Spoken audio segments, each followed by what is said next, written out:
நாளைக்கான வீடியோ தாங்க வந்திருக்கு. வீடியோ வந்து சூப்பரா இருந்துச்சு அப்படின்னு தாங்க சொல்லணும். நம்ம மாறனுக்கும், வீராவுக்கும் வந்து காதல் வந்துருச்சு அப்படின்னு தாங்க சொல்லணும். அது மட்டும் இல்லாம அது வந்து குடும்பத்தில இருக்கிற 2 பேருக்கு வந்து தெரிஞ்சு போச்சு அப்படின்னு தாங்க சொல்லணும். அது யாருன்னா, நம்ம கண்மணிக்கும், நம்ம வள்ளிக்கும் வந்து தெரிஞ்சு போச்சு அப்படின்னு தாங்க சொல்லணும். அதெல்லாம் பார்க்குறதுக்கு முன்னாடி சேனல மட்டும் மறக்காம லைக் அண்ட் சப்ஸ்கிரைப் மட்டும் பண்ணிருங்க. ஃபர்ஸ்ட்டு எடுத்தோனே நம்ம வீராக்கு பின்னாடியே வந்து மாறன் போறாங்கல்ல, ஒரு இடத்துல வந்து அந்த சவாரிக்கு வந்த ஆள வந்து இறக்கி விட்டுறாங்க. இறக்கி விடிச்ச உடனேயும், "இப்பதான் எனக்கு சூப்பரா இருக்கு. இந்த நைட்ட வந்து நான் என்னால மறக்கவே முடியாது." அப்படிங்கிற மாரி வந்து நம்ம மாறன் சொல்றாங்க. அதுக்கு வந்து வீரா வந்து ஏன் அப்படிங்கிற மாரி கேட்குறாங்க.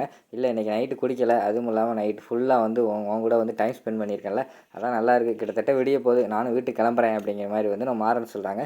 "சரி பார்த்து போயிட்டு வா." அப்படின்னு சொல்லிட்டு வீரா வந்து வழி அனுப்பி வைக்காங்க. சரின்னு சொல்லிட்டு அவங்களும் வீட்ல வந்து தூங்கிடுறாங்க. அடுத்த சீன்ல வந்து மறுநாள் காலையில வந்து எல்லாருமே சாப்பிட்டுக்கிட்டு இருக்காங்க. அதாவது நம்ம ராகவன், கண்மணி எல்லாருமே இருக்காங்க. அந்த இடத்துல வந்து வள்ளி வந்து சொல்றாங்க, "டேய் ராகவா, நேத்து உன் தம்பிய பார்த்தியா? குடிக்கவே இல்லடா. எனக்கே ஆச்சரியமா இருந்துச்சுடா." அப்படிங்கிற மாரி வள்ளி சொல்றாங்க. "அத்த அதெல்லாம் கிடையாது. அவன் உங்களுக்கு தெரியாம குடிச்சிருப்பான்." அப்படிங்கிற மாரி சொல்றாங்க. "இல்லடா நான் பார்த்தேன்டா. உண்மையாவே குடிக்கல." அப்படிங்கிற மாரி சொல்லிட்டு பேசிக்கிட்டு இருக்காங்க. அந்த நேரத்துல வந்து நம்ம மாறன் வந்து வர்றாங்க சாப்பிட. இவரும் சாப்பிட வந்தோனே, "டேய் நேத்து அத்தை சொன்னது உண்மையா?" அப்படிங்கிற மாரி வந்து ராகவன் கேட்காங்க. "என்ன சொல்லுச்சு? என்னாச்சு?" அப்படிங்கிற மாரி கேட்டோனே, "நீ இப்போ குடிக்கிறது இல்லையாமே? ஏன் உடம்புக்கு எதுவும் உனக்கு எதுவும் சரியில்லையா? டாக்டர் எதுவும் பார்க்கணுமாடா?" அப்படிங்கிற மாரி ராகவன் கேட்குறாங்க. "என்ன அத்தை உளறிட்டியா? அத்தை பார்த்து பாரு உன்னைய." அப்படிங்கிற மாரி வந்து பல்ல கடிச்சாங்க. "டேய் நான் ஒன்றும் சொல்லலடா." அப்படிங்கிற மாரி சொல்கிறாங்க. "ஆமாம் எனக்கு தெரியாதாக்கும்." அப்படிங்கிற மாரி மாறன் சொல்லிட்டு, "டேய் எனக்கு குடிக்க தோணல குடிக்கல. இதனால் என்னடா இருக்குது? அதுக்காக என்னடா டாக்டரை பார்க்க சொல்கிறீங்க? நீங்களே என்னைய வந்து ஹாஸ்பிட்டல் அட்மிட் பண்ணிடுவீங்க போலயேடா." அப்படிங்கிற மாரி வந்து மாறன் சொல்கிற மாரி காட்டுறாங்க. அடுத்த சீனில் வந்து நம்ம வீரா வந்து கடைக்கு காலையில் கிளம்பி வர்ற மாதிரி காட்டுறாங்க. கிளம்பி வந்தோடனே அவங்களுக்கு வந்து மாறன் நினப்பாவே இருக்குது. மாறன் வந்து நைட்டு பேசுனது, "உனக்கு எப்போ வேணால் சொல்லு ஐஸ்கிரீம் வாங்கி தரேன்னு சொன்னது, இனிமேல் உனக்கு நான் பாடி கார்டாக இருக்கேன்." அப்படிங்கிற மாதிரி சொன்னது அதெல்லாம் ஞாபகம் வருது. இந்நேரம் என்ன பண்ணிக்கிட்டு இருப்பான்னு தெரிலையே. சரி குட் மார்னிங் எஸ்எம்எஸை போடுவோமா அப்படிங்கிற மாதிரி யோசிக்காங்க. சரி போடுவோம் அப்படின்னு சொல்லிட்டு குட் மார்னிங் போகிறாங்க. டக்குன்னு அப்போ தான் மாறன் சாப்பிட உட்காந்துருக்காரு. குட் மார்னிங்னு வருது. என்ன திடீர்னு குட் மார்னிங்னு அனுப்புகிறாளே. சரி நம்மளும் அனுப்புவோம் அப்படின்னு சொல்லிட்டு மறுபடியும் இவங்க குட் மார்னிங் அனுப்புகிறாங்க. "என்ன பண்ணுற?" அப்படின்னு கேட்டோடனே, "நான் வீட்டில் இருக்கேன்." அப்படிங்கிற மாதிரி சொல்கிறாங்க. "சாப்பிட்டியா?" அப்படிங்கிற மாதிரிலாம் அவங்க சேட்டிங் பண்ண ஆரம்பிச்சிட்டாங்க. சேட் பண்ண ஆரம்பித்தோடனே, இதுக்கு மேலே இங்கே இருந்தால் கதைக்காகாது. அப்படியே நம்ம ரூமில் போய் சேட் பண்ணுவோம்." அப்படின்னு சொல்லிட்டு அந்த இடத்துல இருந்து அவங்க மாறன் நினச்சி போகிறாங்க. அதை பார்த்தோன்னே, "டேய் எங்கடா போகிற? சாப்பிட்டு போடா." அப்படிங்கிற மாதிரி வள்ளி சொல்கிறாங்க. "அதான் நான் இவ்வளோ சாப்பிட்டேன். எல்லாத்தையுமா சாப்பிட முடியும்? நீங்கள் சாப்பிடுங்க." அப்படிங்கிற மாதிரி சொல்கிறாங்க. "டேய் இப்போ தான்டா சாப்பிடே உட்காந்த." அப்படிங்கிற மாதிரி சொன்னேன். "அவ்வளோதான் சாப்பிட்டாச்சு." அப்படின்னு சொல்லிட்டு ரூமில் ஒரு போயிடுறாங்க. நம்ம வள்ளிக்கு வந்து டவுட் வந்துடுது. ஏன்னா மொபைலில் ஏதோ பண்ண ஆரம்பிச்சிட்டான் அப்படின்னு சொல்லிட்டு அடுத்து அவங்க சேட் பண்ண ஆரம்பிச்சிட்டாங்க. "நீ என்ன பண்ணுற?" அப்படின்னு கேட்டதுக்கு, "நான் கடையில் இருக்கேன்." அப்படிங்கிற மாதிரி சொல்லிட்டு இருக்கிற மாதிரி காட்டுறாங்க. சரின்னு சொல்லிட்டு அவங்க அங்கிட்டு இங்கிட்டு சேட் பண்ணிக்கிட்டே இருக்காங்க. திடீர்னு பார்த்தா நம்ம வள்ளி வந்து பின்னாடி நின்றுக்கிட்டு இருக்காங்க. "என்ன மொபைலில் பார்த்து சிரிச்சுக்கிட்டே இருக்கான்." அப்படின்னு சொல்லிட்டு அவங்களுக்கு டவுட் வந்துருச்சு. கடைசியில் பார்த்தா அவங்க லவ் பண்ணுறது அவங்களுக்கு தெரிஞ்சிருச்சு.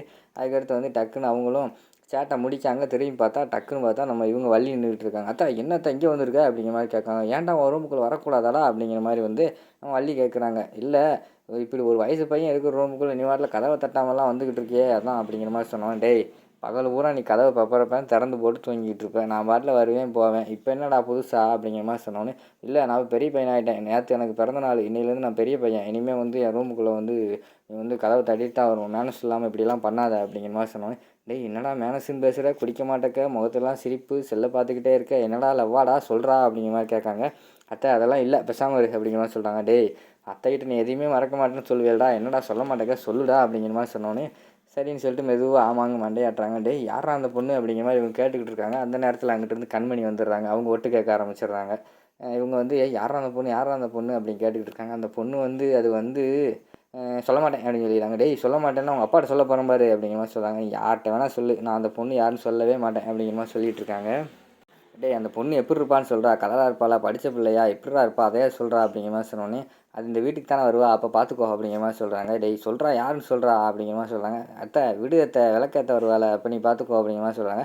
"விளக்கேற்ற நான் தானே தீப்பெட்டி கொடுக்கணும், அப்போ அதுக்காண்டி சொல்கிறா." அப்படிங்கிற மாதிரி சொல்கிறாங்க. "நீ என்ன சொன்னாலும் சரி நான் சொல்லவே மாட்டேன்." அப்படின்னு சொல்லிட்டு அந்த இடத்த விட்டு ஒருவன் கிளம்பிடுறாங்க.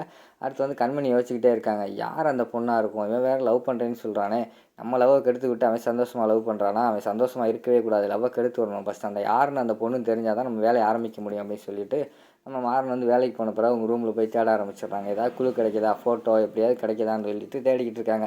ஒன்றுமே கிடைக்கல. பீரோவில் இருக்கிற துணியெல்லாம் எடுத்து கட்டில் போட்டுடுறாங்க. எல்லாத்தையும் அங்கிட்டு இங்கிட்டு குப்பையாக்கிடுறாங்க ரூமை. கடைசியில் பார்த்தா மேலே சும்மா கை வைக்காங்க. பீரோலுக்கு மேலே செல்லு இருக்குது. செல்லை பார்த்தானே செல்லு கிடச்சிருச்சு. ஐயோ பாஸ்வேர்டு போட்டிருக்கானே என்ன பண்ணுறது அப்படின்னு சொல்லிட்டு ஒரு வேளை அவங்க அம்மா பாஸ்வேர்டாக இருக்குமோ, அவங்க அம்மா பர்த்டேவாக இருக்குமான்னு போட்டு பார்க்காங்க. இல்லை அவங்களும் எல்லாம் என்னென்னமோ போட்டு பார்க்காங்க. கடைசியில் பார்த்தா பாஸ்வேர்டு விழுகவே இல்லை. உடனே அந்த இடத்துல டக்குன்னு பார்த்தா அவன் வள்ளி வந்துடுறாங்க. வள்ளி வந்தோடனே என்ன செய்கிறதுனே தெரில கண்மணிக்கு. சித்தி சித்தி அப்படிங்கிற மாதிரி சொல்கிறாங்க. ஏய் நீ என்ன பண்ணுற அப்படிங்கிற மாதிரி கேட்காங்க. முழிச்சுக்கிட்டே இருக்காங்க. கடைசியில் வந்து இது வந்து ரூம் அசிங்கமாக இருக்குது, அதான் க்ளீன் பண்ண வந்தேன் அப்படிங்கிற மாதிரி சொல்கிறாங்க.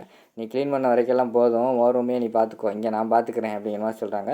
இல்லை எல்லாமே நம்ம வீடு தானே அப்படிங்கிற மாதிரி சொல்கிறாங்க. அதெல்லாம் உனக்கு தேவையில்லை, மாறன் ரூமில் உனக்கு என்ன வேலை, கிளம்பு அப்படின்னு சொல்லி விரட்டி விட்டுறாங்க. உடனே கண்மணி வந்து போயிடுறாங்க. அதுக்கடுத்து இவங்க வந்து யோசிக்காங்க, என்ன தேவையில்லாம மாறன் ரூமில் வந்திருக்காளே, ஏதோ பிரச்சனையாக இருக்கும் அப்படின்னு சொல்லிட்டு வள்ளி வந்து யோசிச்சுக்கிட்டே இருக்கிற மாதிரி காட்டுறாங்க. அடுத்து மாறன் வந்து வேலைக்கு போயிடுறாங்க. அங்கே வந்து நம்ம வீரா வந்து ஒரு ஃபோட்டோவுக்கு வந்து இது பூ போட்டுக்கிட்டு இருக்காங்க. அந்த நேரத்தில் வந்து சேர் லேசாக ஸ்லிப்பாகிற மாதிரி இருக்குது. விறுவிறுன்னு வேகமாக போய் அந்த சேரை வந்து பிடிச்சிக்கிறாங்க. சேரை பிடிச்சவொடனே நம்ம வீரா வந்து மாலையெல்லாம் போட்டு முடிச்சுட்டு கீழே இறங்கிட்டு நம்ம மாறனுக்கு வந்து தேங்க்ஸ் அப்படிங்கிற மாதிரி சொல்கிறாங்க. நமக்குள்ளெல்லாம் எதுக்கு தேங்க்ஸ் அப்படிங்கிற மாதிரி வந்து நம்ம மாறன் சொல்கிறாங்க. இது நமக்குள்ளையா அப்படிங்கிற மாதிரி சொல்லி கேட்டவனையும் நம்ம மாறன் வந்து ஷாக்காகி பார்த்துக்கிட்டு இருக்க மாதிரி காட்டிக்கிட்டு இருக்காங்க. அதோடு பார்த்தீங்கன்னா இந்த எபிசோட் வந்து முடிச்சிடுறாங்க.